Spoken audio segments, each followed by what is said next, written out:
Bon, la chronique de Hervé Moukouri.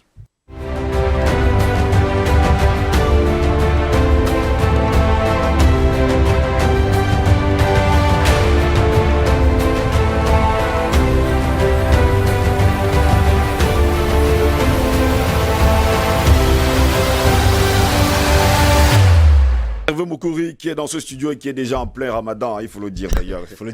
Hervé Moukouri, bonjour, bienvenue à vous. Bonjour, c'est Steve, merci bien. Oh, je vous vois déjà en plein ramadan, ne vous inquiétez pas. Vous jeûnez également, vous accompagnez nos frères musulmans. De temps en temps. De temps en temps. Comment allez-vous? Ça va bien, merci.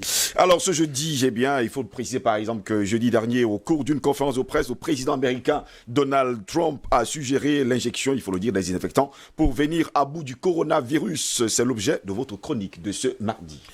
Alors, on reproche au président Paul Biya de ne pas s'adresser aux Camerounais, donc à son peuple. Un peuple apeuré, traumatisé par la Covid-19. Ce reproche a tout son sens au regard de la gravité de la situation.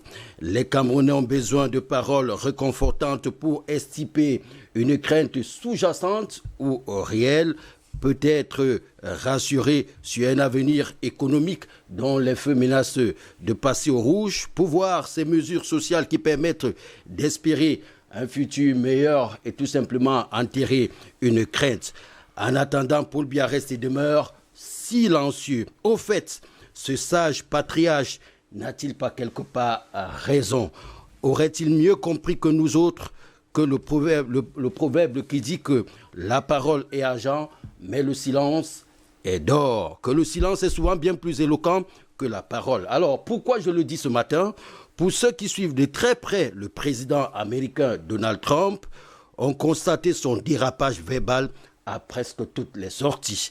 La mort de milliers d'Américains aux États-Unis en ce moment de suite du coronavirus, le besoin de trouver un vaccin contre la Covid-19 pour sauver ses compatriotes, la pression de l'élection présidentielle annoncée au mois de novembre prochain avec la menace du probable candidat démocrate Joe Biden, 77 ans, font, il faut le reconnaître, perdre la tête à Donald Trump, candidat à sa propre succession.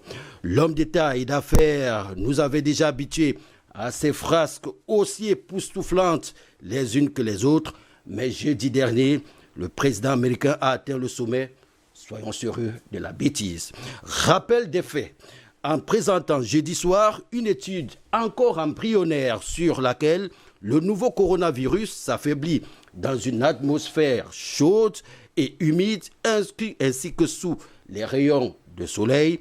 Un haut responsable gouvernemental américain a évoqué rapidement les études en cours sur le rôle que peuvent jouer les désinfectants pour combattre le virus, mais sur certaines surfaces.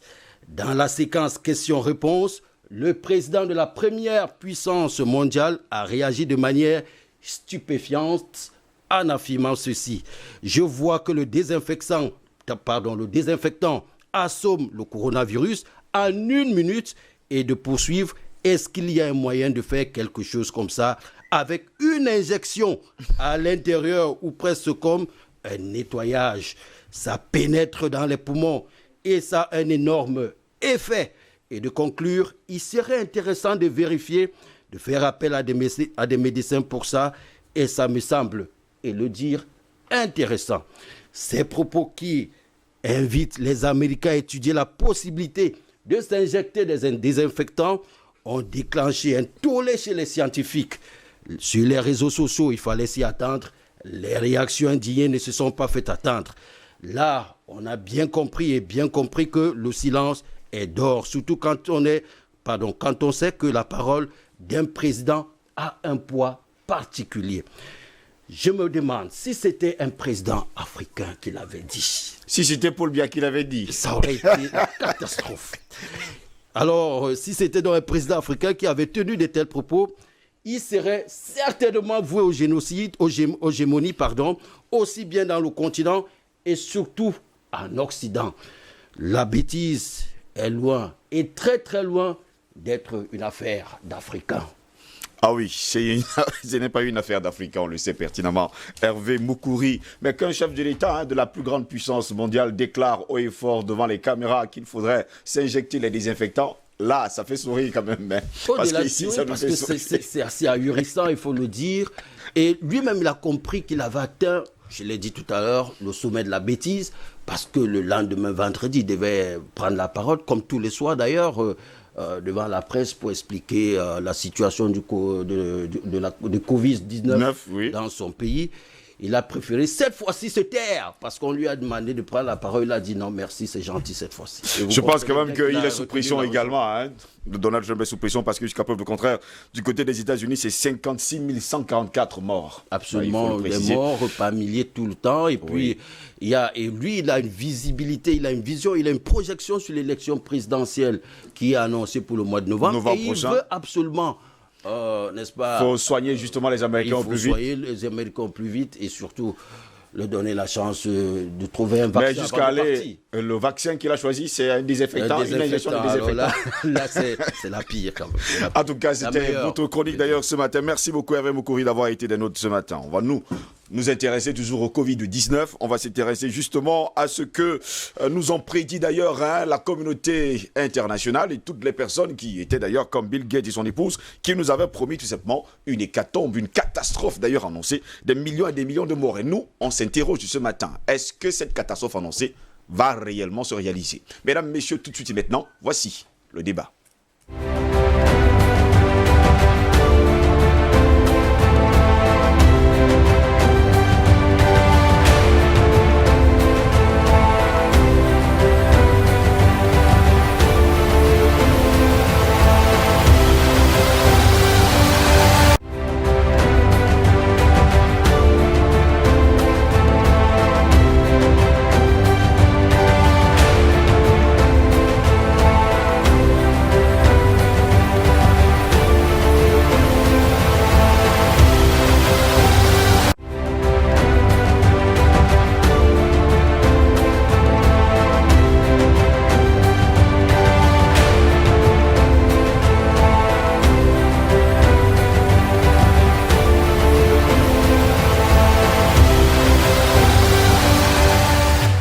La nourriture de l'esprit, c'est l'information. Quand cette information manque, on parle de constipation mentale. Par conséquent, ça accroche aux rumeurs, à un langage ordurier, quartisard et bien d'autres choses qu'on ne saurait citer ici. Justement, pour vous apporter le meilleur de l'information, c'est le décryptage dans ce débat. À ma droite, Bertrand Tatinda qui est également là ce matin. Bonjour Bertrand et bienvenue à vous. Bonjour Steve. Merci de m'avoir une fois de plus invité. Merci à vos nombreuses... Je vous ai vu sourire tout à l'heure quand on a dit que Donald Trump a demandé une injection de désinfectant. Moi j'avais même cru entendre parler du détergent. Vous savez, Donald Trump, s'il a pu être au président des États-Unis, ça veut dire que même quelqu'un atteint, je ne sais pas trop quoi, de quoi peut être président des États-Unis. Vous avez un peu un terme de ressources humaines à dire qu'il est favori dans les sondages. Et en plus, ça, il est favori dans les sondages. Les sondages pour en fait faire doubler son mandat. Donc merci de m'avoir invité. Bonjour à mes co-panélistes qui sont également là ce matin. Docteur Béni Chris-Kézé, bonjour et bienvenue à vous. Bonjour Steve Ngos, je vais vous saluer en disant merci pour le travail qu'Abba d'IBS au quotidien. J'ai eu les échos de ceux qui suivent le travail que vous faites et ce travail est tellement pertinent que ça mérite de félicitations. Je dirais comme Amadou Dia disait que la politique c'est un devoir plus qu'un droit. Plus qu'un droit, on peut y renoncer. Mais moi, je dis l'information est le devoir absolu de ce qu'on appelle la civilisation. Dans une civilisation, dans une société, sans l'information, alors le peuple est mal barré. Puisque l'information, c'est la ligne de départ de la réussite des hommes dans la course de la vie. Dans la course de la vie, c'est justement ça l'information. Et justement, sur DBS, il faut le dire, nous sommes là pour vous informer. Albert Anatola, ici, directeur de publication du journal Le Cactus qui paraît sur le terrain national camerounais, est également là ce matin. Bonjour et bienvenue à vous. Bonjour Steve, je salue mes copanélistes, particulièrement les aînés.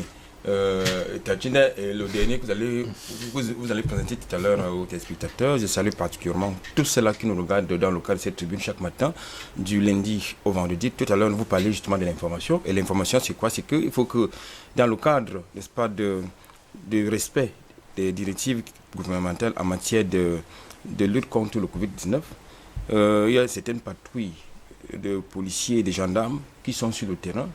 Et il faut noter l'intention des téléspectateurs que ces patrouilles ne doivent pas être en civil, ni dans les voitures banalisées. Ces patrouilles, ces éléments de gendarmerie et de police doivent parfaitement être identifiables par rapport à leur voiture et par rapport à leur tenue. Malheureusement, il est devenu récurrent de voir, n'est-ce pas, des individus en voiture se faisant passer d'ailleurs pour des gendarmes. En voiture banalisée et oui. en civil, permet les bars et les snack bars, quelquefois avec la contrepartie des bakchiches. Donc je pense qu'il faut être très vigilant. Et justement, les tenanciers de ces coins, de ces bars, de ces débuts de boissons doivent savoir que les patrouilles doivent être identifiables. Les patrouilles doivent être identifiables. Patient Parfum d'Homme de l'Alliance Patriotique est également là ce matin. Patient Parfum d'Homme, bonjour et bienvenue à vous. Bonjour Steve, bonjour à mes amis du panel, Bertrand, Benny, Chris. C'était Anatole, maintenant c'est Albert Anatole, j'ajoute. Mais ça peut toujours être ça tout, hein, parce que si tu as un monogramme un jour et comme être Albert et non Albert Anatole, ça peut te créer des problèmes. C'est pour rigoler, mais bon. Comment ça a été gentil, hein, les mecs de monogramme et tout ça. Ouais, bon. Surtout qu'on en reçoit plus beaucoup, tout le monde est en confinement.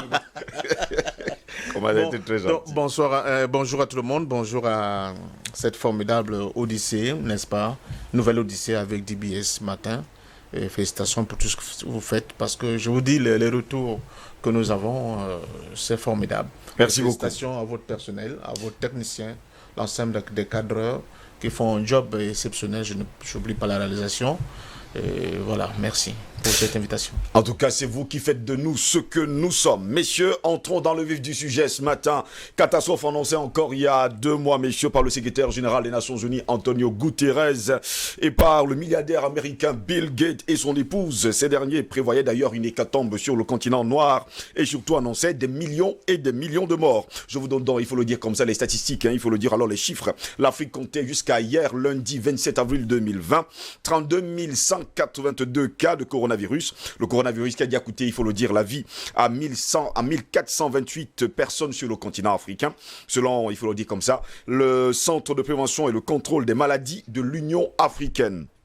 Pendant ce temps, en Europe, c'est 125 000 personnes qui sont mortes justement du coronavirus. 23 293 personnes viennent justement de la France. Aux États-Unis, c'est 56 144 personnes qui sont décédées. Et depuis hier, on compte d'ailleurs, il faut le dire comme ça, 210 000 décès dans le monde. Messieurs, voilà ce qui se passe actuellement. Eh bien, l'hécatombe qui avait été prévue sur le continent africain. Je me tourne vers Patient Parfum d'Homme. Jusqu'à preuve de contraire, ce n'est pas encore le cas. 2 mois après. Oui, il faut se réjouir du fait que le tsunami annoncé n'a pas encore lieu. On espère, on continue de croiser les doigts pour que ce tsunami-là ne puisse pas avoir lieu. Mais nous avons expliqué sur vos plateaux qu'il y a un certain nombre d'éléments objectifs qui apparemment peuvent nous conduire à espérer que ce tsunami-là serait un deepfake, quoi. Ouais. Mais en même temps, il faut continuer de marteler et de dire à nos frères africains de faire très attention. Oui. Donc, toutes les mesures gouvernementales de protection, toutes les mesures barrières, il faut vraiment les appliquer à la lettre.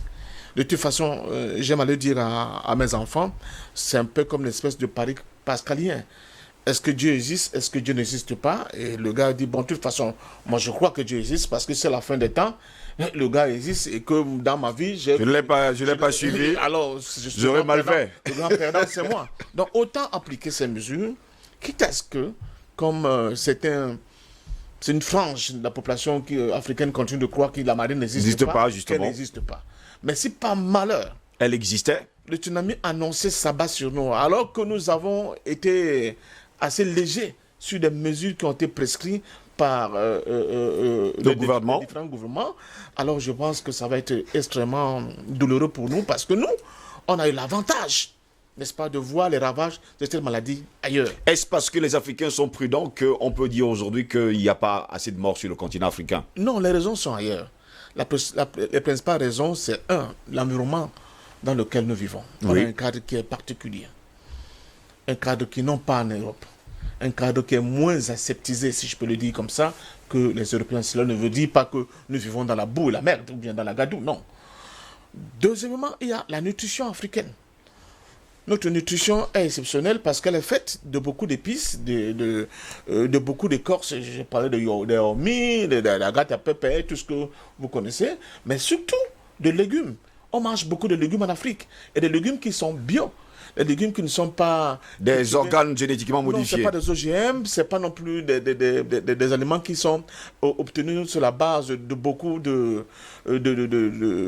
comment ça, vous appelez les épandages de ceci, de cela. Non, ce sont des légumes qui sont bio et nous en consommons beaucoup. Troisièmement, notre propre patrimoine génétique. Nous sommes passés par beaucoup d'épreuves de feu. Vous savez, à un moment donné, l'Afrique était oubliée. On était obligé de faire face à différentes maladies qui nous tombaient sur la tête tout seul. Certaines maladies étaient même créées par eux-mêmes. Parce que quand vous vous souvenez, par exemple, les dépôts de déchets toxiques à Abidjan avec ce que ça a causé, il y a eu des morts, mais il y a des gens qui ont survécu. Donc ça doit nous interpeller. J'aime à le dire, on a des tas de maladies incroyables. On a eu des maladies... On attend toujours le dédommagement du côté d'Abidjan. Hein. Ils n'auront jamais, de toute façon. C'est comme ça le monde occidental. Vous avez connu une maladie ici chez nous qu'on appelle le marteau. Une forme de palu. D'une violence incroyable. On a survécu, oui. Nous avons une autre maladie qui est passée ici qu'on appelle le kwasa. Les gens se grattaient à gauche et à droite. Mais nous sommes passés là-dessus.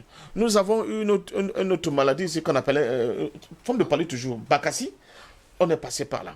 Et je vous dis, quand vous regardez toute notre génération, pratiquement, dès l'âge, le bas âge, on a pris et les nivaquines, et les chloroquines, et les quinines, tout ça. D'autres étaient allergiques, d'autres pas. Kinimax, d'ailleurs. Nous sommes passés par là.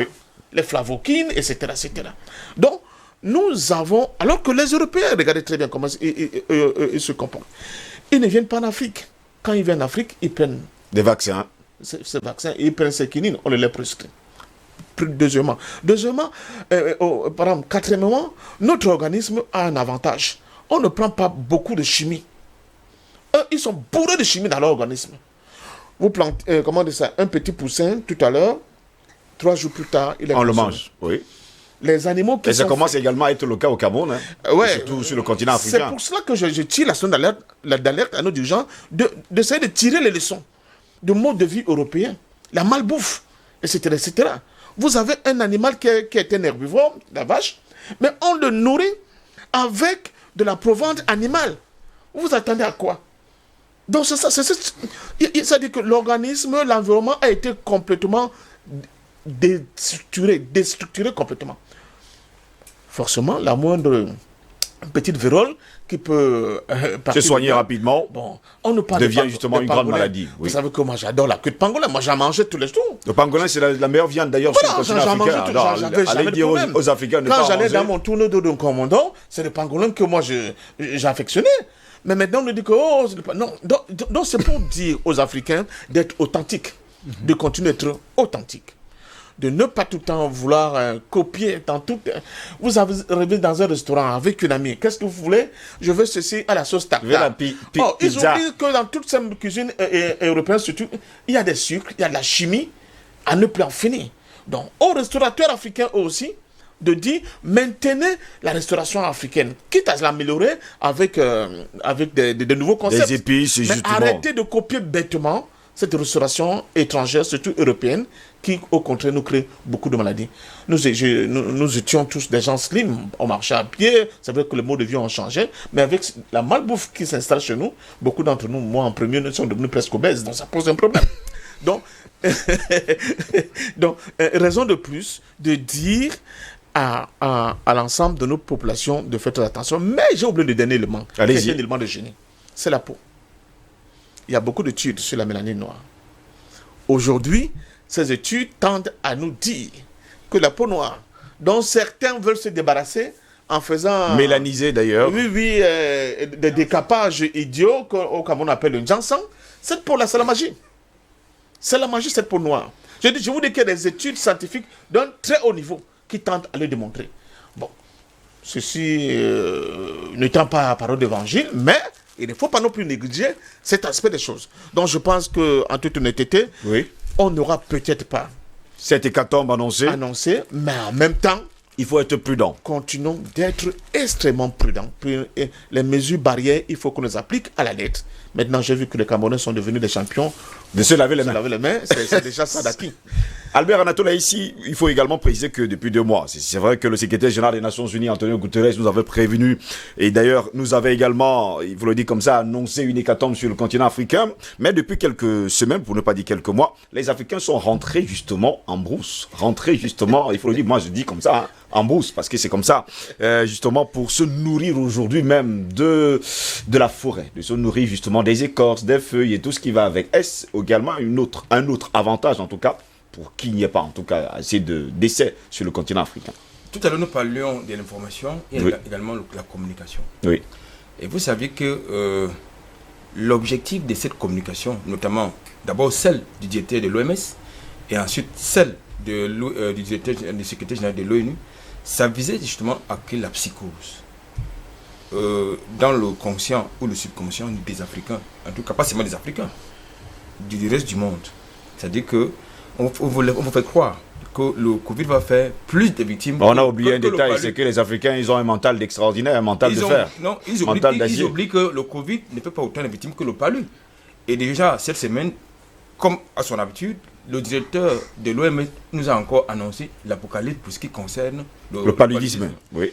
Bon, alors, peut-être qu'il se basait sur le fait que, comme j'aime le dire depuis un certain temps, il y a des sociopathes qui ont estimé que...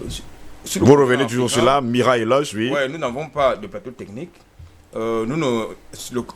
L'Afrique, ce n'est pas un continent, c'est un pays qui ne vit que dans la forêt, qui a des habitants qui vivent comme des pygmées, qui n'ont pas d'eau, qui n'ont pas d'électricité. Bon, ce sont des indigènes. Mais peut-être nous sommes des indigènes, mais c'est surtout des indigènes qui vivent dans la forêt. Et vous savez que dans la forêt, il y a l'environnement. Et cet environnement est constitué d'un biotope, c'est-à-dire des espèces médicinales qui permettent quand même d'atténuer les effets, n'est-ce pas, de certaines pathologies, de certaines pandémies. Il y a déjà de l'environnement et ensuite nous avons une population jeune parce que la population africaine est essentiellement jeune et quand vous constatez, vous faites... Même si le secrétaire général a déclaré que la jeunesse africaine ne va pas sauver, hein, elle aussi également va mourir. Bon. C'est ce qu'il a déclaré dans ses propos. J'espère tout à l'heure d'ailleurs qu'on va le voir. Hein, ils ont un problème avec la démographie africaine, surtout avec sa jeunesse. Donc, nous avons donc une population africaine qui est très jeune comparativement à la population occidentale qui est, comme vous le savez, un peu très vieillissante. Maintenant, en dehors de ça, nous avons donc déjà notre système immunitaire. Autant pour immunitaire, le système immunitaire des Noirs est plus résistant, c'est pas sensible comme ça, c'est pas chez eux. Tout à l'heure, le grand frère patient le disait, le relevait. Oui. C'est-à-dire que chez eux, tout est synthétique, tout est chimique. Or, dans le contexte africain, avant d'aller à l'hôpital, on s'essaie d'abord avec la pharmacopée traditionnelle, avec l'herbe. C'est quand c'est grave qu'on va à l'hôpital, hein, ne vous inquiétez pas. Oui, absolument, parce que nous savons qu'avec, n'est-ce pas, les recettes des grands-mères, il y a beaucoup de problèmes qui peuvent être résolus. Alors que chez eux, il suffit d'un petit ballonnement de ventre, on va voir le pharmacien du corps, mieux le médecin. Or, chez nous, Africains, lorsque vous avez un ballonnement de ventre, vous obligez. Lorsque vous êtes constipé, on sait quoi faire. Donc, il y a déjà le système immunitaire qui rentre en jeu. Et en plus, même, tout à l'heure également, le patient le soulignait, nous sommes passés par plusieurs pathologies. Nous avons connu Ebola, on a cru que ça va, n'est-ce pas, nous déraciner. Nous sommes passés par le VIH, nous sommes passés par toute la moustiquaire. Vous vous rappelez comment à l'époque, ça dit, c'est... La maladie du sommeil, ne vous inquiétez pas. Donc, je pense que toutes ces épreuves de feu ont permis... La preuve, c'est que lors au plus fort de l'esclavage, franchement, c'était les Noirs qui passaient sur le marché. C'est-à-dire parce qu'ils étaient résistants. Parce que de manière naturelle, le Noir est résistant. Alors que les Asiatiques et les autres mouraient, là où il mourait, le Noir, lui, n'est-ce pas, il résistait. Donc, bref, je pense qu'il s'agit d'une constitution naturelle. C'est-à-dire que nous résistons à beaucoup de choses. Et je pense également que leur communication portait sur le fait qu'ils avaient un projet qui était annoncé sur le continent, notamment le fameux projet d'essai clinique sur le fameux avec le vaccin BCG dans le cadre du traitement du Covid-19, dont on s'interroge toujours de la pertinence. Parce qu'on aurait souhaité qu'ils commencent ces essais cliniques de l'autre côté, où il y a plus de victimes, plus de morts et plus de malades. Mais paradoxalement, c'est sur le continent africain qui voulait commencer les essais.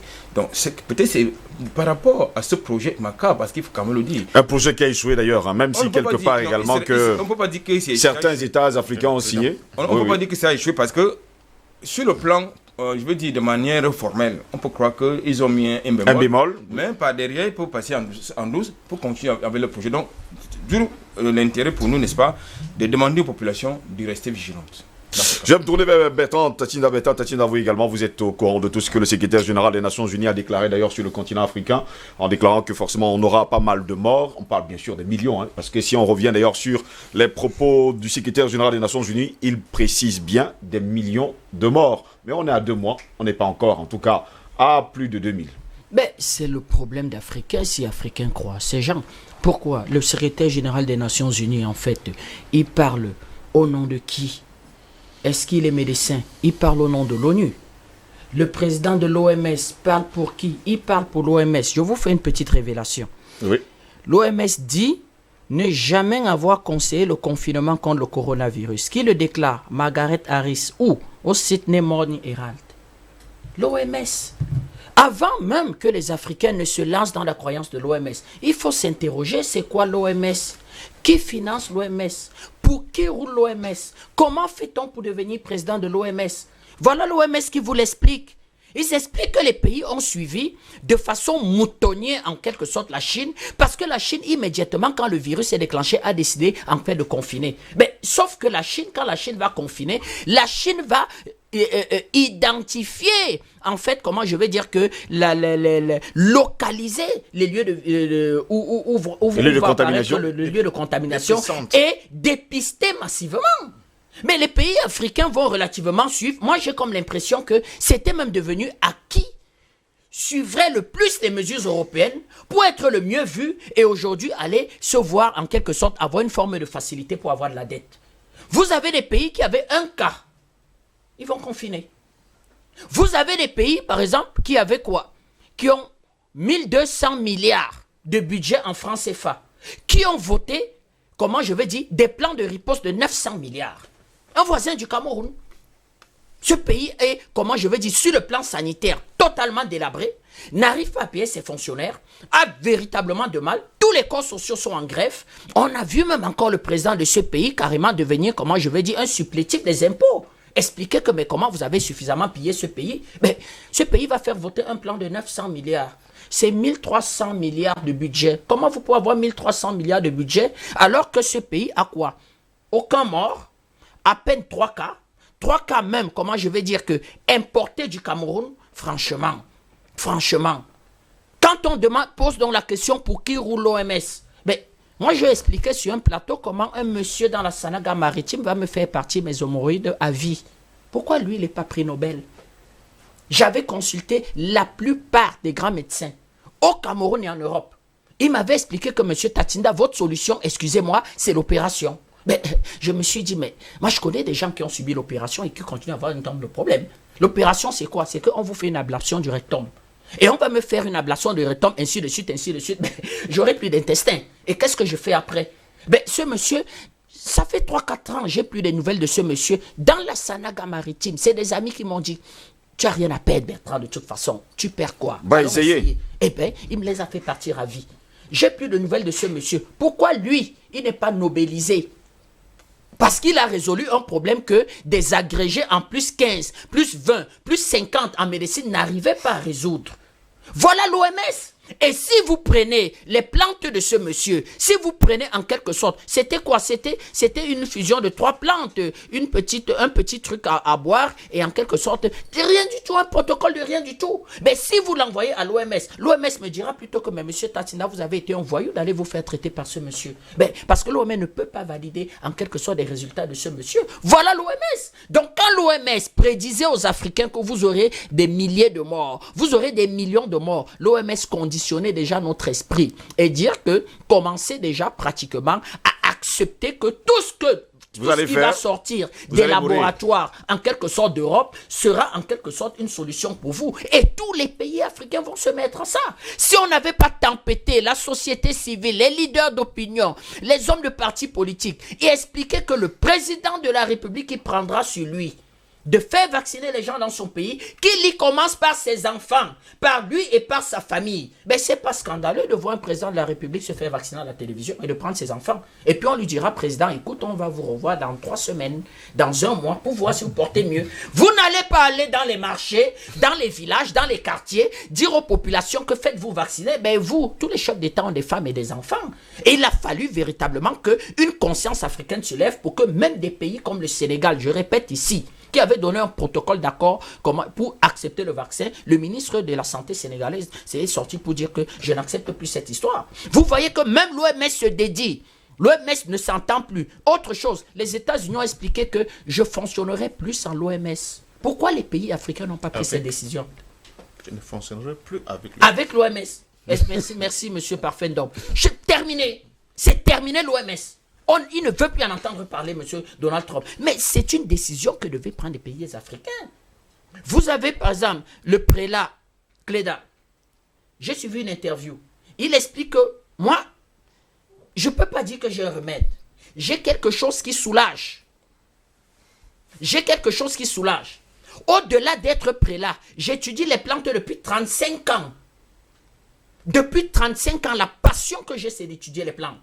Et j'ai réussi à dompter un certain type d'association de plantes. Donc c'est gratuit. Je ne veux pas d'argent. Celui qui est volontaire, déjà atteint, ben, il peut s'essayer. Depuis hier d'ailleurs, ils sont nombreux.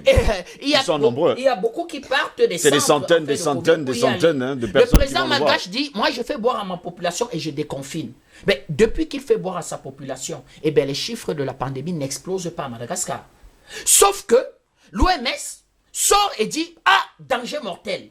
Mais l'OMS ne donne pas une preuve palpable et claire et dit que quand vous prenez cette histoire-là, voilà le danger que vous courez. L'OMS dit danger mortel. C'est pas certifié, c'est sur un tout petit type d'échantillon de personnes. Mais si c'est sur un petit type d'échantillon de personnes, si ça sauve une vie, mais c'est une vie de sauveur, on applaudit. Si ça sauve une vie, M. Trump, il a 56 000 morts. Je parle de 5... Mais vous lui apportez quelque chose pour sauver 3 vies, les preneurs. Hein? Ah ben oui. Il a déjà fait la commande. Il a déjà fait la commande. Donc à Madagascar, ne vous inquiétez pas. Il a envoyé 2 millions de dollars à Madagascar. Il en a besoin. On voit d'ailleurs le président malgache Andry Rajoelina qui le boit publiquement. C'est ce que nous disons. C'est-à-dire qu'aujourd'hui, quand vous sortez un protocole, venez le boire. Le prélat camerounais l'a bu devant les gens, on le boit, venez le boire. Donc lui, il commence à le boire, il se porte bien. Donc vous voyez donc que derrière l'OMS, au-delà des explications brillantes que M. Ndom a données sur la résidence africaine, mais il va aller sans dire qu'il n'y aurait pas eu de grosses catastrophes. C'est pareil pour le sida. Mais quand le sida apparaît, l'OMS ne nous explique pas que cette histoire va d'abord faire des ravages dans les milieux homosexuels. Ah oui! Le sida va ravager dans le milieu homosexuel avant de toucher même les hétéros. L'OMS va expliquer plutôt que les Africains qui sont des volages, les filles africaines qui sont des sans confiance. Elles ont 2, 3, 4 copains. L'homme africain, s'il n'a pas 10 copines, il n'est pas heureux. Et vous allez voir les taux de prévalence. Le Cameroun n'a jamais dépassé 5,5%. Aujourd'hui, on a chuté à 1%. Mais parce que même dans les milieux les plus marginaux, au sein de ce qu'on va appeler la grosse délinquance et la dépravation des mœurs, eh bien, on ne comprend pas pourquoi les Africains vont relativement résister à cette histoire. Et ils vont expliquer que non, c'est la circoncision. C'est la circoncision. On croit que c'est la circoncision. On va également oublier que même avec le sida, il y a pas mal de médecins traditionnels qui ont réussi véritablement. En Nomangou, paix à l'âme de ce grand chercheur, de ce grand médecin qui va réussir le premier au Cameroun à remonter les taux de CD4 de certains patients. J'ai rencontré une qui me l'a dit si je suis vivante. Quand j'allais voir à Nomangou, je partais dans une histoire, brutalement dans une situation de désespéré, vu que on m'avait expliqué, dites au revoir. C'était la peau sur les os. Monsieur Anomangou me prendra, il administrera son protocole. Donc vous voyez que l'OMS, ça a été une prévision en quelque sorte pour permettre immédiatement à ce que j'appelle les charognards de la finance de tomber sur nos États. Et vous savez ce qui se passe maintenant? Eh bien, il vous explique que comme vous n'êtes pas mort du Covid, vos économies. C'est-à-dire que vous êtes mort. Vous n'allez plus pouvoir vivre et pouvoir manger. C'est-à-dire que l'Afrique, c'est terminé. Les économies africaines sont par terre. Mais, même quand on regarde comment je vais dire l'économie de France, on regarde un peu les indicateurs. Je me pose toujours la question comment la France va relancer son économie. Même en fabriquant. C'est-à-dire il y a même une limite dans ce qu'on appelle utiliser la planche à billets. Ah oui, même dans l'utilisation de la planche à billets, il y a une limite. Comment est-ce qu'ils n'auront pas d'inflation? Comment est-ce qu'ils ne vont pas, comment je vais dire que rallonger la durée du temps de travail? Ils nous ont expliqué qu'on travaille 35 heures. Pour la première fois au monde, un pays européen vous explique que vous travaillez moins, mais vous devez gagner plus et vous serez plus performant. L'idiotie du siècle. Comment pouvez-vous travailler? C'est comme si vous dites à un enfant, apprends moins que celui-là, mais il y a de fortes chances que tu aies de meilleurs résultats que lui. Franchement. Donc, nous nous demandons et nous attendons voir comment les pays européens vont relancer notre économie. Non, même sur le plan économique, l'Afrique va être relativement résiliente. On le comprend parfaitement, Bertrand Tatinda, toujours aussi en verve. Docteur Bénicri, jusqu'à preuve de contraire, hein, on parle de l'Afrique, on continue à parler de l'Afrique. Vous avez suivi d'ailleurs Bertrand Tatinda qui nous fait savoir que jusqu'à preuve de contraire, tout le monde est rentré dans la forêt. Il y a, s'ils veulent faire d'ailleurs un vaccin, qu'ils s'essaient d'abord sur eux-mêmes, sur leur population. On a vu le président de Madagascar, Andry Rajoelina, qui a essayé, d'ailleurs, il faut le dire, le Covid Organics, lui-même, il le boit d'ailleurs tous les matins. D'ailleurs, il y a des vidéos qui circulent, qui le montrent d'ailleurs en train de boire cette potion, qui est devenue la potion magique. Peut-on espérer aujourd'hui que les Occidentaux viennent en Afrique plutôt se ravitailler? Peut-on espérer? C'est une question noble. Mais les Européens, les Occidentaux viennent déjà en Afrique. Vous avez parlé tout à l'heure de Donald Trump qui non seulement a commandé et a donné également un budget de 2 millions de dollars hein, pour financer justement ce projet. La recherche et voir à quoi ça va déboucher. En fait, Steve, on parle de l'information comme un ensemble de nouvelles qui influencent nos pensées et nos actions. Et donc, il faut communiquer, mais il faut bien communiquer. Parce que bien communiquer, ça permet à un peuple d'être formé, éduquer et prendre la mesure. Je vais juste rapidement faire la tour de table parce que j'ai été précédé par des orateurs bruyants qui ont dit un certain nombre de choses sur lesquelles j'aimerais revenir avant de répondre à votre question. Déjà, mon grand frère Parfait d'Homme a dit quelque chose de très important. Nous avons la mélanine. Mais scientifiquement, les gens ne savent pas ce qu'on appelle la mélanine. On ne peut pas être mélanoderme sans être à la source de l'humanité. Voilà pourquoi, quand l'humanité est partie de l'Afrique, tous ceux qui ont les ramifications raciales, l'Afrique, ne l'ont pas été comme qui dirait, Dieu n'a pas créé 4 races, Dieu n'a créé qu'une race et c'est l'homme noir. Et c'est les ramifications donc de la race noire qui se sont éloignées de la source même vitale qui a fait qu'il y ait des dépigmentations dont les lacodermes que nous connaissons, les occidentaux, effectivement, la peau blanche, etc. C'est l'éloignement du peuple par rapport à la source vitale. Ce qui fait que l'homme noir est le plus résistant. Parce que non seulement nous avons gardé la peau originelle, mais nous avons tous les éléments liés à cette peau qui nous protègent du rayonnement solaire et de l'environnement. J'ai été en Russie il y a cela 12 ans. Ils ont mis j'étais à Pétersbourg. À l'époque, Vladimir Poutine était encore président avant le changement, justement. J'étais étudiant à Paris, là où j'ai fait la science politique et le journalisme. Et donc, ils ont émis dans une ville qu'on appelle, j'y étais, j'oublie les noms, ça va revenir, c'est une ville sous la glace. Ils ont construit une ville sous la glace. C'est là où ils expérimentent tous leurs produits. Le nom de la ville va revenir. C'est là où ils expérimentent tout ce qu'ils ont comme innovation scientifique, ils expérimentent sous la glace. Et ils ont créé un produit pour enlever la peau noire. Ils ont tenté. Et ils l'ont fait. Ils l'ont expérimenté. C'est-à-dire, c'est comme un truc, une bombe là. Quand tu ouins ça, en 2 minutes, la peau noire s'enlève de ton corps. Parce qu'ils voulaient dépigmenter tout ce qui porte la peau noire. Mais ils se sont rendus compte que la peau noire, en réalité, c'était les boucliers protecteurs des UV. Vous savez qu'aujourd'hui, avec l'exploration spatiale, nous sommes exposés aux UV, les rayons ultraviolets. Et plus ça rentre, c'est ce qui crée ce qu'on appelle aujourd'hui l'augmentation, les dérèglements climatiques. C'est notre barbarie. pour découvrir l'espace. C'est tout cela. La barbarie occidentale, il faut bien préciser. La barbarie occidentale. Oui. Bon, j'ai dit notre parce que nous avons capitalisé, nous aussi, à l'Égypte. C'est nous, hein, l'Égypte antique, quand vous rentrez, moi j'y étais, moi j'ai fait mes recherches là-bas. J'ai fait un livre là-dessus, mon premier livre. L'Égypte nègre ou blanche. Mon livre est vendu à Harmattan. C'est mon premier ouvrage. On vous écoute. Donc, j'étais en train d'expliquer que c'est nous. Puisque quand tu arrives dans l'Égypte, vous rencontrez vous rencontrez dans les hiéroglyphes l'imagerie de l'avion, l'imagerie de ceci. Donc, ils ont pris cela. C'est même la base, la Deuxième Guerre mondiale.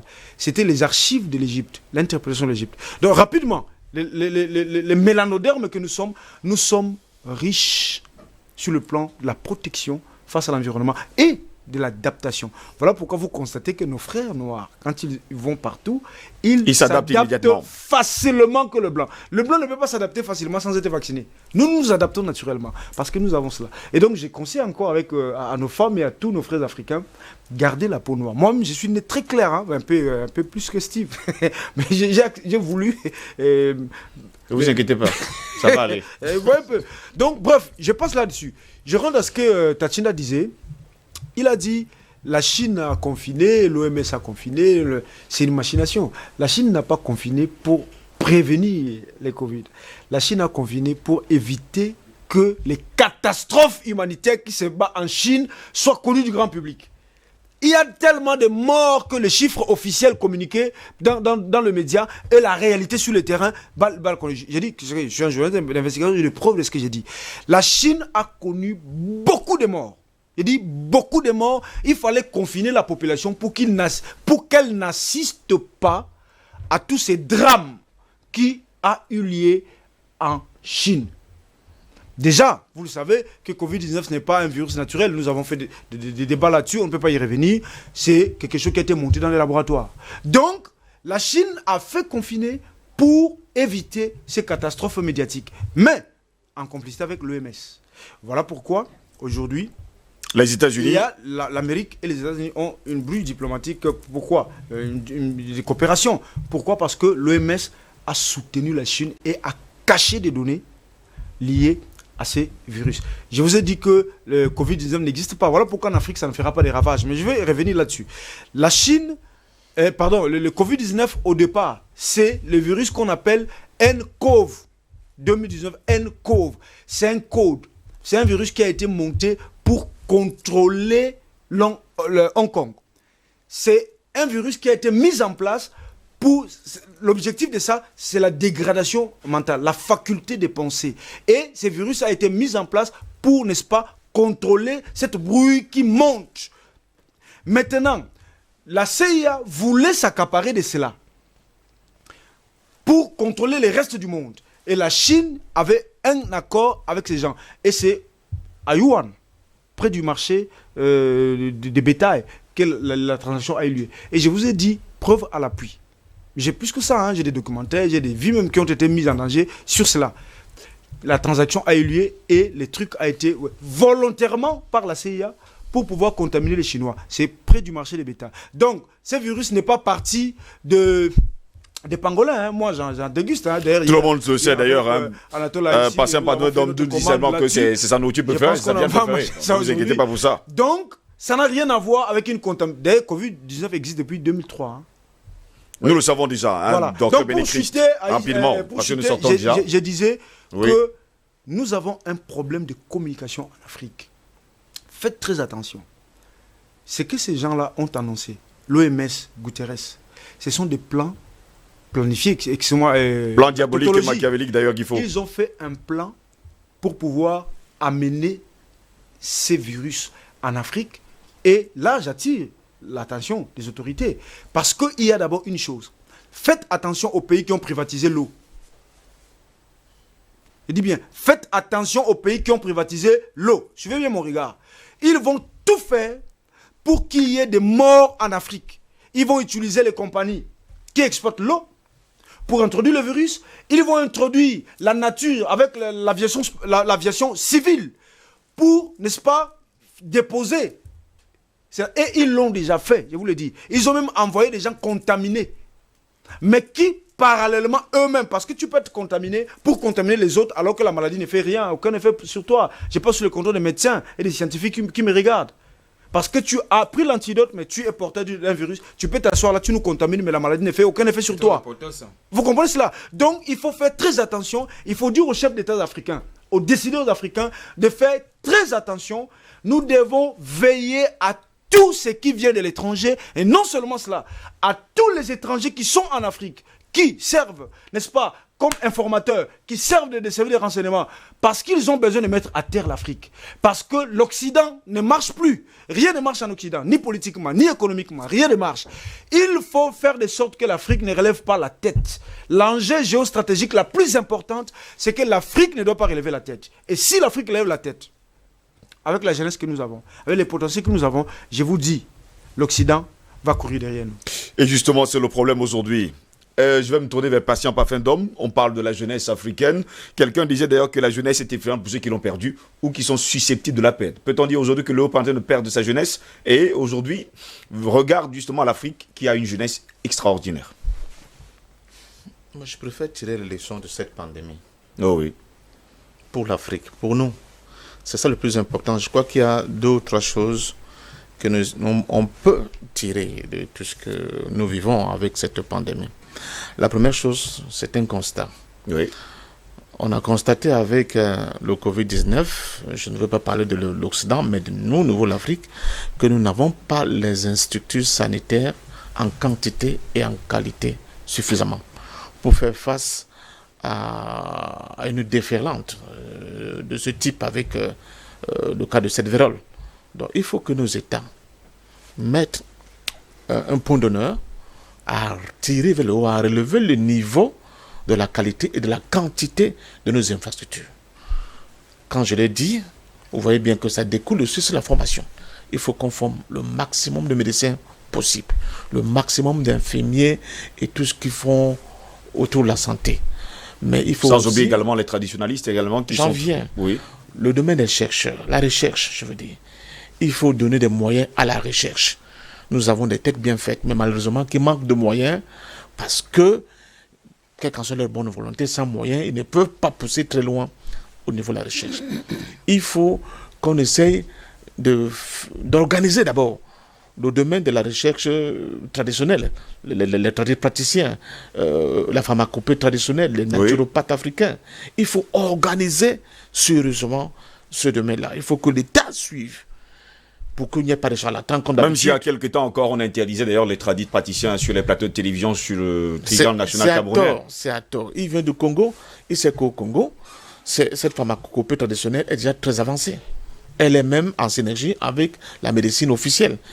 Et faire à ce que les résultats qui sont obtenus au niveau de ce domaine de la pharmacopée traditionnelle, que les scientifiques, j'allais dire, n'est-ce pas, qui sont acceptés, appelons-les comme ça, je ne veux pas dire occidental, c'est la science, que les deux puissent faire des synergies et comparer leurs recherches et peut-être trouver des voies authentiquement africaines dans ce domaine-là. Donc, il n'y a aucun domaine qui doit être négligé sur le plan des infrastructures, sur le plan de la recherche, sur le plan de la prise en charge, n'est-ce pas, de nos malades. Troisièmement, il faut faire attention. Nous sommes dans un monde qui est global. J'ai donné les avantages que nous avons et qui permettent peut-être qu'un virus qui peut infecter monsieur arriver dans son organisme puisse muter. Ça a été le cas avec le sida. Le sida a été fait pour faire des coupes claires dans nos sociétés. Malheureusement, les objectifs, j'allais dire, n'ont pas été atteints parce que l'homme noir, il est comme il est. Mais cela ne veut dire pas que le sida n'a pas fait de mort en Afrique. Cela ne veut dire pas que Ebola n'a pas fait de mort en Afrique. Je vous rappelle que pour la seule zone Afrique de l'Ouest, le Ebola a causé près de 13 000 morts. Pour 3 pays, je crois. 3 ou 4 pays. Donc, il faut faire attention. Il ne faut pas donner l'impression que, après avoir dit tout ce que nous avons dit là, rien ne va nous arriver. Non, il ne faut pas donner cette impression aux gens qui nous écoutent et à nos concitoyens. Non, nous sommes face à un danger, et un danger qui est certain. Sauf que nous avons des armes qui vont nous permettre de mieux aborder ces difficultés. Peut-être que les autres que nous voyons avec ces morts, on ne peut plus en finir. Oui. Il faut donc dire, surtout maintenant, à nos décideurs politiques qui avaient fini par prendre, considérer que le continent africain, c'est un endroit où on vient, on regarde qu'est-ce qu'il y a dans les caisses de l'État, on prend, on va parquer dans les paradis fiscaux, on a un petit bobo, un petit panari, c'est l'évacuation sanitaire, et c'était devenu comme la mode. Il dit, excuse-moi, je ne serai pas là la semaine prochaine, je vais accompagner ma mère en évacuation sanitaire. Et les pauvres boucs, n'est-ce pas, qui sont dans des situations économiques, ils ne peuvent pas se payer ce luxe-là, étaient obligés d'affronter la maladie. On n'a pas de palu. Le palu continue de continue à tuer. Il faut d'ailleurs dire que depuis un moment de temps, des millions de morts sur notre continent. Il faut trouver des solutions. 407 000 morts depuis début de l'année. À ces décideurs du moment, il est grand temps pour qu'ils comprennent que notre paradis, c'est ici. Donc, de donner des moyens à notre espace pour qu'ils puissent avoir les meilleurs plateaux techniques, les meilleurs médecins, les meilleurs chercheurs, être comme le Cuba. C'est-à-dire que l'Afrique doit être ce Cuba-là que nous ne voulons pas créer. Vous n'avez jamais entendu qu'un haut commis de l'État cubain, parce qu'il est malade, allait se soigner aux États-Unis, ou bien même en Russie, ou bien en Chine. Jamais. Ils se soignent chez eux, parce qu'ils ont pu domestiquer la science. C'est ça qu'il s'agit. Donc il faut faire attention avec un triomphalisme béat qui risque de nous conduire vers des dangers. Le monde, il est dangereux. Il est très dangereux. Si aujourd'hui, ce n'est pas le Covid-19 et que le gars décide de balancer ici chez nous une bombe à neutrons, ou bien, je ne sais pas, une autre bombe, mais on serait tous rayés de la carte. Tous. Donc, il faut que nous soyons en capacité de dompter la science. Ce Covid-19 nous a donné une morale. C'est de dire à nos décideurs, c'est de dire à nos frères et sœurs qui sont au niveau des sphères supérieures de la société que non, contrairement à ce que vous pensez, vous êtes des nègres. Excusez-moi d'utiliser le terme. Donc vous avez l'obligation de faire votre chez soi un paradis. Et pour cela, donnez-vous des moyens, organisez votre société de telle manière que l'ensemble de vos concitoyens, de vos frères et sœurs puissent y vivre mieux. C'est ce que je retiens. Tout ce que M. Trump peut dire, moi je m'en fous, il a une question électorale. Et vous voyez très bien, malgré tous les bouts qui continuent de vomir, il a toujours la majorité par rapport au sondage. Ça doit vous dire quelque chose. Ça veut dire que les autres, eux, réfléchissent. Ils disent, ah ok, notre gars fait des bêtises, mais c'est notre meilleur champion pour défendre nos intérêts. C'est de ça qu'il s'agit. Donc, aux Africains de mieux comprendre ce qui se passe. Moi, je voyais aussi des gens, excuse-moi, j'étais à New York hier, à Namal, à Homberger, j'étais à Paris, tout ça, c'est terminé. Il faut qu'on comprenne que c'est ici chez nous. J'aimerais entendre quelqu'un dire, j'étais en vacances à Cotonou, j'étais en vacances à Banjul, c'est ça qu'il faut. À Kinshasa, etc. Parce que l'Afrique est belle. L'Afrique est belle, elle regorge des richesses et des beautés incroyables. Quel est ce complexe que nous continuons d'entretenir et de faire entretenir à nos propres enfants, de dire, si vous voulez être meilleur, il faut aller en Occident. C'est de ça qu'il s'agit aussi. Cela ne veut dire pas que nous avons une quelconque aversion vis-à-vis de l'Occident. Pas du tout. Mais nous disons, commençons par balayer devant notre propre porte. C'est comme ça que nous serons, nous aussi, en capacité, quand nous serons encore face, parce que là, c'est une première secousse, n'est-ce pas? Il y aura des répliques. Il y aura justement d'autres répliques. Fatalement. C'est donc, il faudra que nous soyons bien préparés, bien assumés, pour que nous puissions vraiment être en capacité de répondre convenablement à ces secousses-là. Au lieu de nous dire, bon oui, ça va, de toute façon, il y a même d'autres qui disent, des règles barrières, je m'en fous, je ne mets pas de masque, je ne me lave pas les mains, c'est un truc qui a été créé par les Blancs, ça ne peut pas m'attraper. Attention, il y a des choses qui ont été créées par les Blancs qui ont décimé. Si ce n'est pas nous, d'autres races ont été décimées. Je prends toujours la date de 1498, où pour ce qu'on appelle les Amérindiens, mais en fait les autochtones, n'est-ce pas, de ce continent qu'on appelle l'Amérique, pour eux c'est la catastrophe. C'est ce jour où ils ont rencontré l'homme blanc. Parce que ce jour-là, pour eux, marque le début de leur génocide. Le génocide qui a complètement décimé leur peuple. Donc, si les gens continuent d'être en Afrique, la guerre biologique ou bien bactériologique avait commencé à ce moment-là. Parce qu'on leur a offert des vaccins et tout ce qui va avec. Non, des couvertures qui étaient contaminées. À la tuberculose, par exemple. Donc, il faut qu'on fasse attention. Donc, aujourd'hui, et ça, j'ai un livre, La Félicité Blanche, que je vous présenterai certainement ici un jour, où tout a été décrit par une Colombienne, noire, mais vous savez que dans l'Amérique latine, même la race noire est maintenant bannie. Si on vous dit que l'Argentine, un tiers de la population en Argentine est justement noire, Même le Brésil, vous ne voyez plus Même jamais le de noirs en Brésil. Argentine. Allons-y, messieurs, Donc nous c'est sortons pour déjà. sortir Oui. pour dire à nos frères et sœurs que c'est une question de responsabilité. Mais c'est d'abord une question d'amour. Apprenons à nous aimer. Les Africains ont eu la malchance de refuser de s'aimer. Je suis heureux d'être face à un Congolais qui n'est pas décapé.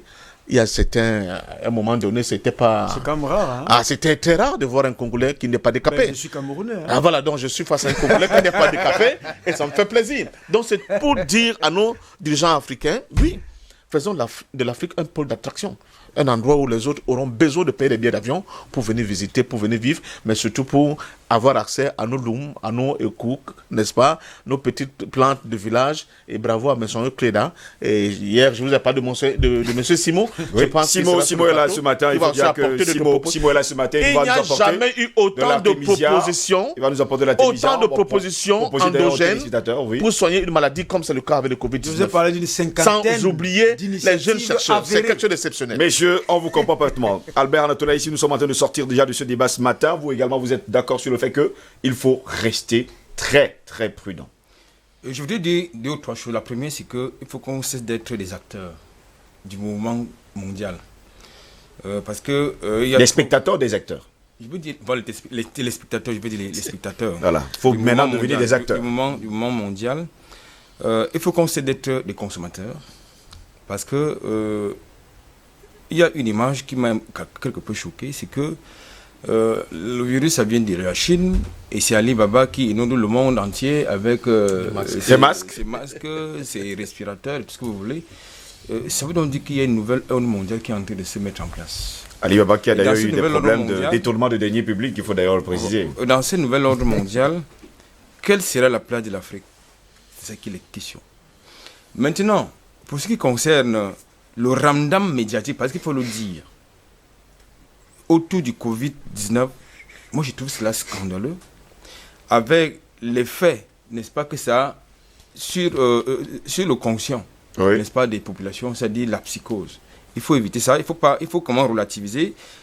J'invite donc par conséquent, ça c'est le premier point, nos dirigeants à engager une campagne d'ISC auprès des populations. Parce que j'ai constaté avec beaucoup de désolation que la plupart des mesures barrières qui ont été prescrites par le gouvernement ne sont pas respectées par la population. On continue de surcharger dans les taxis, on continue de surcharger sur les motos, dans les voitures même, dans les marchés, on continue de vendre, de vivre sur même le sol. Et tout le monde passe, même les autorités qui ont la responsabilité de faire implémenter ces mesures, elles sont complices. Ça, c'est d'un de deux. Je pense également que pour l'Afrique d'une manière générale, il faut décréter l'autarcie économique. C'est-à-dire, comme les frontières sont fermées, ok. En théorie, bien sûr. Disons que c'est une grande réflexion. Il faut décréter l'autarcie économique. C'est-à-dire que comme les frontières sont fermées, nous devons pouvoir réfléchir. Parce que moi, j'ai apprécié l'initiative du président, n'est-ce pas, je crois, malien, qui a invité ses confrères de la CEDEAO pour mener une réflexion par rapport à la réponse à donner, à engager autour du Covid-19. J'ai attendu en vain l'initiative des pays de la zone CEMAC. Je n'ai pas vu, cela. La troisième chose que je voudrais indiquer, c'est qu'il faut, et j'ai eu à le dire régulièrement dans le cadre de cette tribune, il faut qu'on investisse, il faut que nos dirigeants investissent dans la santé.